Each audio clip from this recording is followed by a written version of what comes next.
Hi, my second grade friends. I'm glad to be back with you again this week.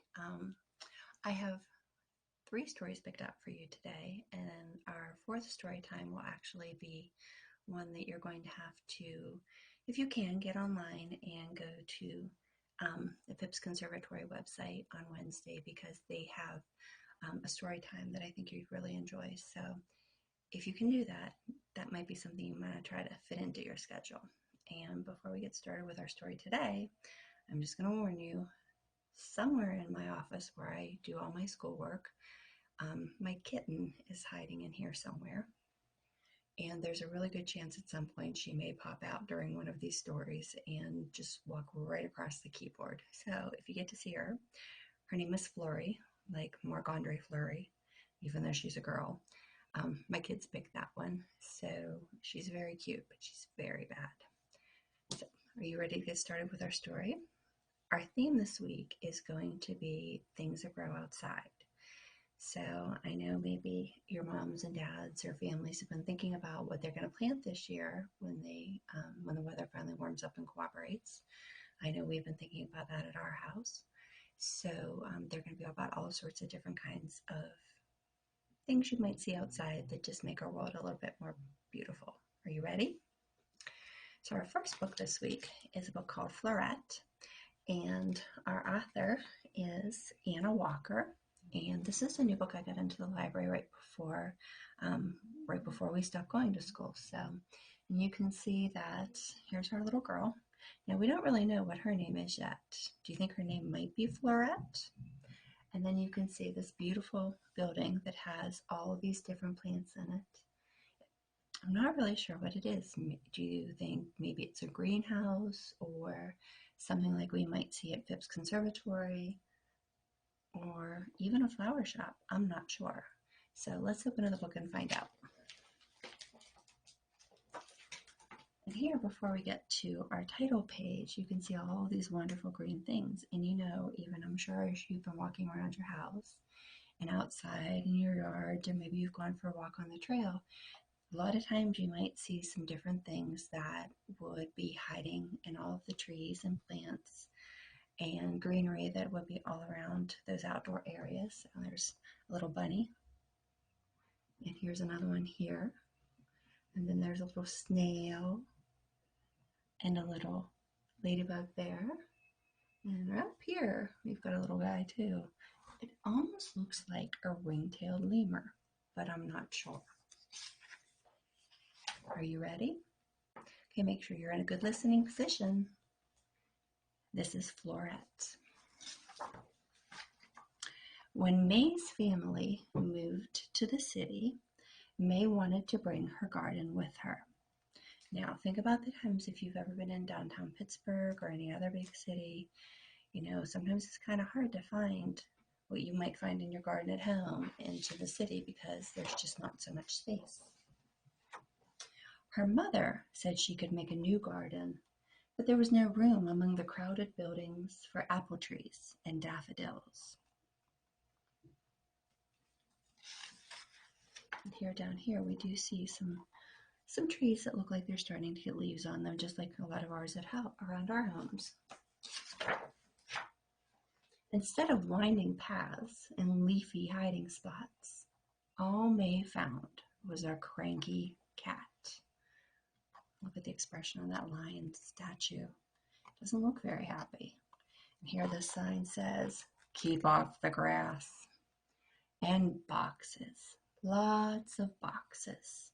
May missed playing with her friends and listening to the birds in the apple trees and gathering things for her treasure jar. Here we can see she's already started some treasure on her new windowsill. She's got a pine cones, some different kinds of rocks and sticks. Oh, but all those boxes. Have you ever moved? That's one of the worst parts about moving. Every time Mrs. O's moved, the boxes. She longed to chase butterflies in the wavy grass. She drew her own butterflies. So right there out there in the courtyard of all the apartment buildings, you can see she's got some beautiful chalk art. But does chalk art last forever? No, until the rain washed it away. She set up a picnic. Here she's got her daisies on one box and an apple tree on another box that she's drawn. Do you think those will last?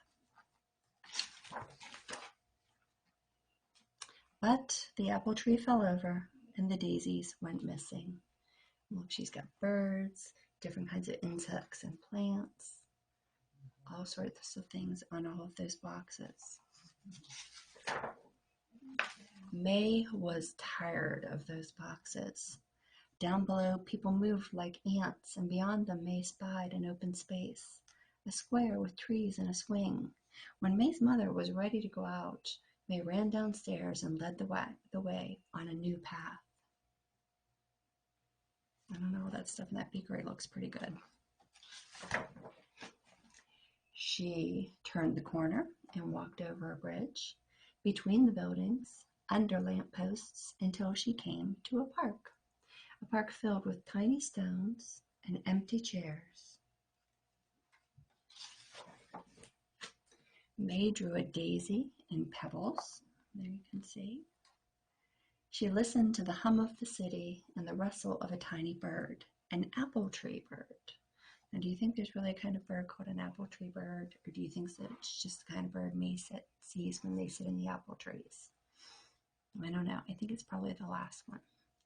The bird took flight, and May quickly followed, only to see it disappear into a leafy forest. I think we've seen that picture before, maybe on our front cover.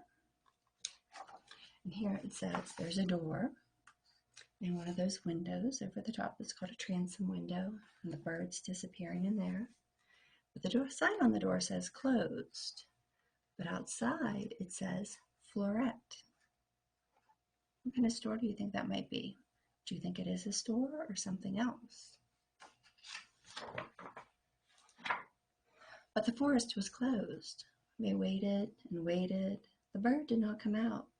May stared at the entrance for a very long time. Then she noticed a small green sprout peeking up through a gap. A piece of forest. May walked back around the corner. She hopped over the tiny stones and paused at the empty chairs and weaved through the streets under the lamppost.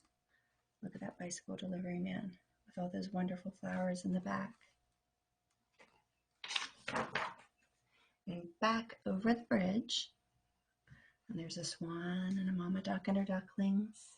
At home, May held her new treasure up to the light. And you can see her treasure jar must finally have gotten unpacked. On the windowsill was her jar. A small jar with enough space for a plant to grow.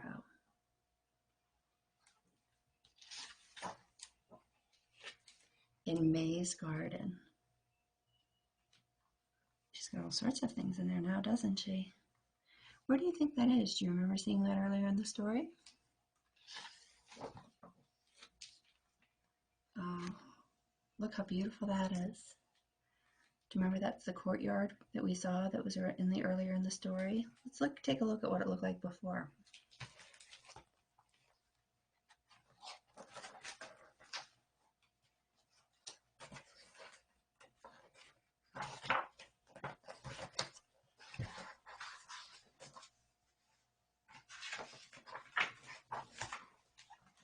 It certainly wasn't that beautiful before. So I guess May learned you can plant a garden, even in the city.